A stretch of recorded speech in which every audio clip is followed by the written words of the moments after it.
What does Oregon need to do in order to win the national championship? That's what we're going to be setting out to answer today.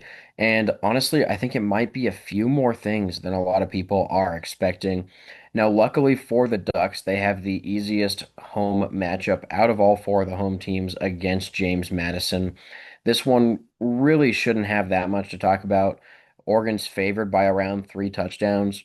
I wouldn't say JMU has no chance to win because we've seen bigger upsets in college football history, but realistically, I think there's a better chance that Oregon wins by those 3 touchdowns than JMU wins this game outright. So for me, I think the first round is pretty much just a gimme for Oregon, and you can go ahead and pencil them in against Texas Tech in round two. Yeah, this is just a tune-up game. Make sure everyone stays healthy, but get some guys in. I've seen reports that Evan Stewart might be back and healthy for Oregon for the college football playoffs, and this would be a game to get him some reps.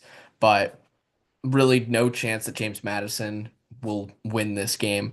Ducks will move on to the second round against Texas Tech, which I think is going to be an interesting matchup because these teams are a little bit different.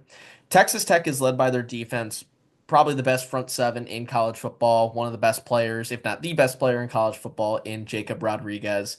And Oregon, on the other hand, is led by their offense. Dante Moore has been playing very well this season, but their run game has also been fairly good for most of the season. And Oregon has only struggled in games where the run game hasn't been going as well, and the focus shifts to Dante Moore having to carry the team. And I think Texas Tech is more than capable of doing that in forcing Dante Moore to make mistakes.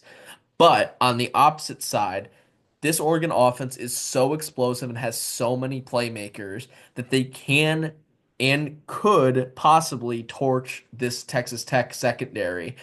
We wouldn't be super surprised if either of these teams win. Both of them are going to be very good and I think have a very good chance at winning a national title. But it's really just going to come down to, can Texas Tech slow down Oregon enough, and can Oregon get one stop against Baron Morton? I think that the offense of Texas Tech is a little bit more consistent than the defense of Oregon, but we could see it go either way if Oregon manages to get their run game going and open up that pass game. Yeah, I think Dan Lanning honestly is a big factor in this game and bigger than most would think. We saw what happened last year against Ohio State in the Rose Bowl. Oregon just completely collapsed, and Ohio State overwhelmed them almost immediately. I don't know if that would happen with Texas Tech, but they have a very good defense. So if they can figure out a way to limit Oregon's offense, Texas Tech could end up pulling off something similar, although very unlikely. But I think when you really look at it, Texas Tech is going to be the best team that Oregon has played this season, aside from Indiana, and they lost that game by 10 points at home. So I really do think Texas Tech should be favored in this game, but let's go ahead and say that Oregon is able to figure things out. They don't choke this season and get on to the semifinals. I do think that they have very favorable matchups in all of these games. I think they would easily beat Alabama if the Crimson Tide got to this point. Oklahoma or Indiana would be a little bit of a different story because both teams have very solid defenses that could actually slow down this Oregon offense. And when you really look at it, realistically, this is going to be Indiana in this game. If Oregon makes it back, it's tough to beat the same team twice, so they have a slight advantage there. But Kurt Cignetti's a really solid coach. I think the main thing you're going to have to do here is force Fernando Mendoza to make a mistake in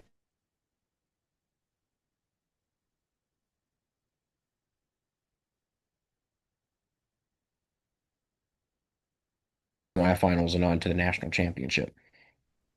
Yeah, if Fernando Mendoza makes one mistake against this Oregon team, then Oregon could easily make that run because they were so close. Granted, Indiana was in control mostly for that game the entire time, but like Jonah said, it's hard to beat the same team twice, and I trust Dan Lanning to make adjustments, especially just even going back to last season.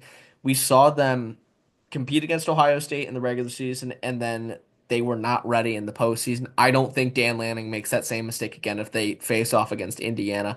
Oklahoma and Alabama, I do think they can handle relatively easier because Oklahoma's offense is somewhat one-dimensional, even though that defense is very good, and Alabama has been struggling. So Oregon definitely has a path to making it to this national championship game and has a legitimate chance at winning their first ever national championship. So all those jokes can die about their jerseys and no national championships. It's going to be some tough matchups though, because any of these teams on the screen outside of Tulane, maybe Ole Miss, can make a run to the national championship and will pose a challenge to the Ducks. Georgia has been playing lights out the last couple of weeks, one of the best defenses in the country, and Gunnar Stockton's been playing at a high level. Ohio State, arguably the best team in the country. I know they lost to Indiana, but that was probably the worst game they played all year long. I think they have another level to them still. Miami has also been on a heater lately. The defense has stepped up. Carson Beck has been playing a lot more consistent as of late. And Texas A&M only has one loss on the year, and that is to a rival in Texas at the very end of the season. I think a lot of people are counting them out. Maybe they're playing with a chip on their shoulder, and that defense is legit. Marcel Reed is very tough to control. Oregon will have their hands full with any of these teams, but they also have the capability to beat any of these teams. Speed's the name of the game. Dan Lanning is an offensive mastermind and will have something in store for any of these teams. It has a chance to beat them. It's just going to come down to can the young guys and the people that haven't been here before, because Dante Moore wasn't on the team last year when they went undefeated in the regular season, can they step up and lead them to a national championship? Small chance, but I don't think Oregon has the team just competitive enough this year to win a national championship. It'll be close though. Yeah, I will say, I think there's five teams who have a chance to win the national championship, and they are the top five teams in the country. Oregon barely making that cut. A lot of things are going to have to go right for him. And like I said earlier, I think a lot of it falls on Dan Lanning. If he has his team prepared for every game and comes up with a good game plan, they can beat anyone in the country, but their opponents are going to have to make mistakes.